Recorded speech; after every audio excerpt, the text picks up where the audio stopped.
So good morning and welcome to the beginning of the week and a new theme for these morning teachings. And the theme is the 7 factors of awakening, and it's following the practice and the teaching of experiencing the mind state. The mind state, or the mind, being a broader experience of our interiority, our inner life, than noticing the particular activities of mind that are operating, for example, thinking, or particular emotions going on. And the state of mind is kind of like the mood or the atmosphere or the general state of way we are, our state of being almost. And so as we experience a state of mind more fully, we start becoming aware that there are different states of mind that we can experience, or different qualities, different characteristics, features of the state of mind. And these 7 factors of awakening can be seen as both as particular practices we do, and also as states, qualities or characteristics of the state of mind or the state of awareness, that as that state of awareness, state of mind becomes more highlighted and becomes more noticed and something we can rest in and feel, then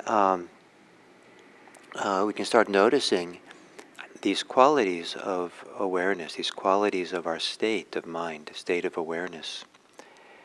And so there are 7 of them, and the first is usually in English translated as mindfulness. The second in English usually is investigation, then effort, joy, tranquility, samadhi, usually translated as concentration, and equanimity. And these are considered the crown jewels of Buddhism. They are sometimes actually likened, apparently in ancient India, a monarch had 7 jewels that kind of represented the monarchy. And so in Buddhism, those 7 jewels are the 7 factors of awakening. Kind of a curious metaphor that's found in the ancient texts is that it's like this a monarch that has 7 special sets of clothes, suits to wear at different occasions, and so in the same way that a monarch has these special, maybe affluent sets of clothes to wear, so Buddhist practitioners, as they develop in practice, have these 7 factors of awakening as their suit. It's a kind of a strange metaphor, but I think that maybe what's suggested by it is a suit is something you wear for a while. A set of clothes, you wear it for a while.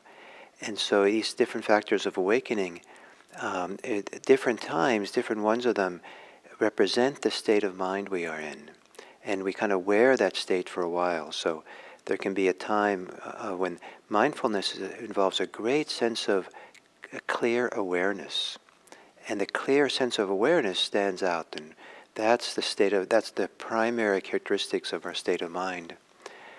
Other times it might be that there's a great sense of tranquility, or a great sense of joy, or a great sense of unification, samadhi, or a great state of equanimity that stands out of these 7 factors of awakening. Each one can stand out and be the primary characteristic, or it's possible to be aware of all 7 kind of in balance, all working together in a certain way, and we can recognize them together or maybe see how we need to bring them into balance.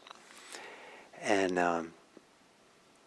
many years ago when I sat a long retreat, at some point in the practice, these 7 factors of awakening stood out in highlight, and which they can, and when the mind is really settled and at peace, then these become some of the primary characteristics of what we notice in mindfulness, because everything else is kind of abated and gotten quiet and still and peaceful, and these 7 factors are what remains.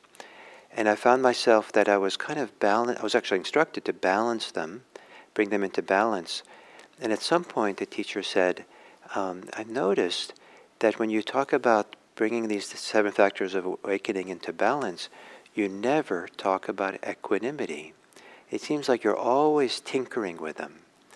And then I realized, yes, I was always kind of thinking I had to fix them and get them just right. And I had no equanimity around whatever state I was in.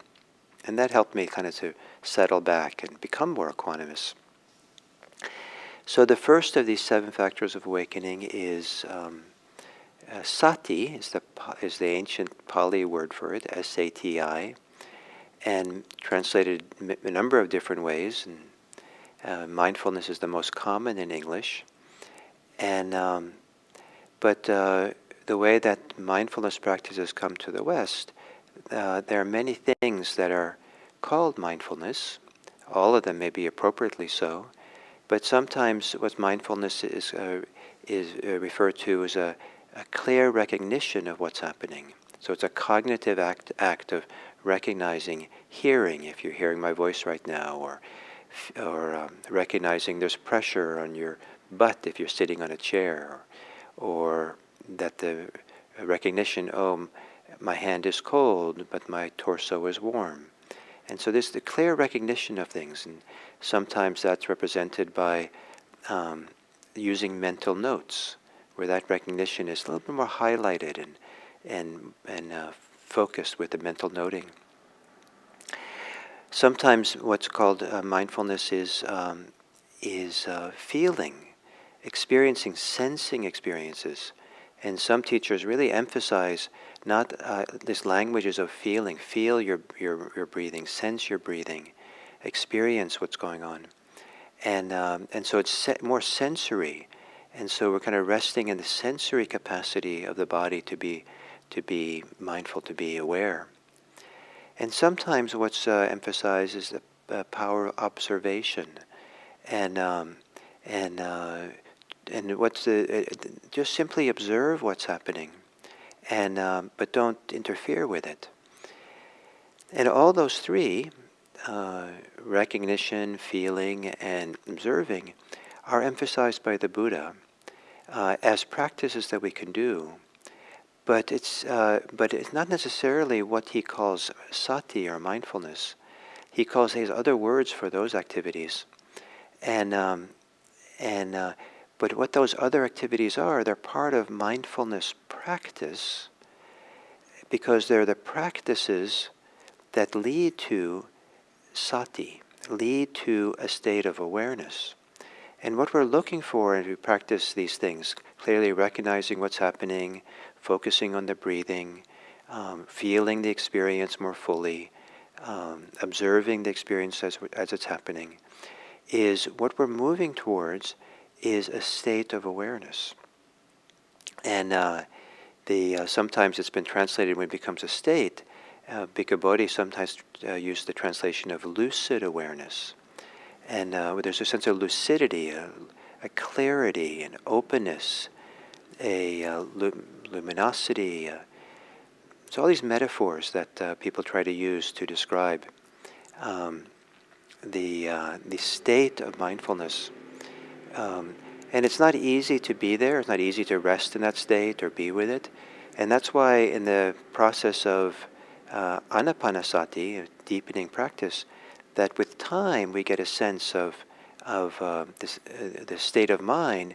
We can also then become aware there's a state of awareness that's almost coterminous with the state of mind. It's almost the same thing, or occurs within the same domain. And so sati, mindfulness as a state that we allow for.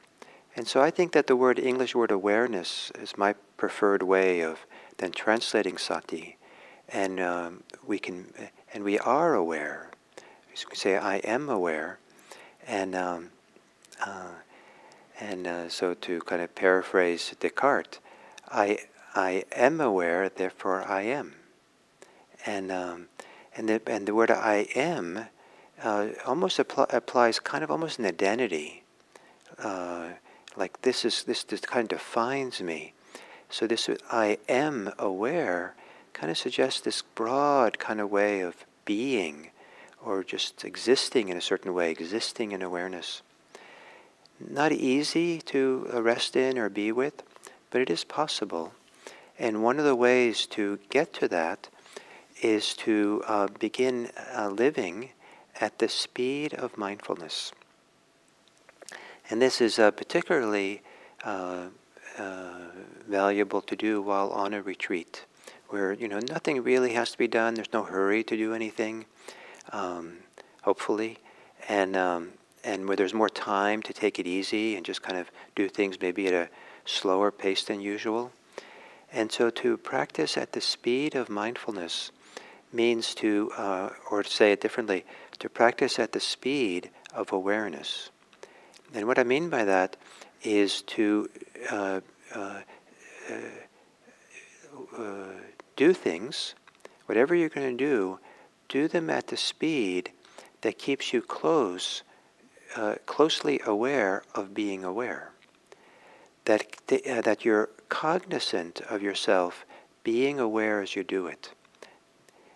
In whatever way awareness is for you at a particular time, through the recognition of what you're doing as you're doing it, by sensing and feeling it as you do it, or simply observing it quietly from the kind of in the back of the mind or something. That you sense it and feel. So the speed of mindfulness, speed of awareness, is to stay close so you know you're doing it. You know you're part of it. You're allowing something to register in the present moment around the experience, as opposed to doing things so quickly that you're ahead of yourself. You're into the next thing. You're more thinking about the next thing than just really being for each thing you do. And so it doesn't necessarily mean you have to do things slowly. I was a fast order cook after I came back from 3 years in a Zen monastery. And I learned to be very aware, spinning around and doing many things at once in the kitchen, working fast. In some ways I found it easier to be aware there, because I would let go of all my distractions, just be in the dance of the kitchen. So it doesn't necessarily have to be fast, slow, but generally, especially on retreat, generally for most people that's the kind of beginning, the access point for that to happen. So the mindfulness, the first factor of awakening, and sometimes seen as a particular activity of mind, practice we do, and sometimes as a state of mind. And hopefully the activity of doing it, the practice, leads to this lucidity of awareness, this state of mind, state of being mindful, state of being aware. And that you'll feel the goodness of that and the freedom of it and the benefits of doing that. So thank you.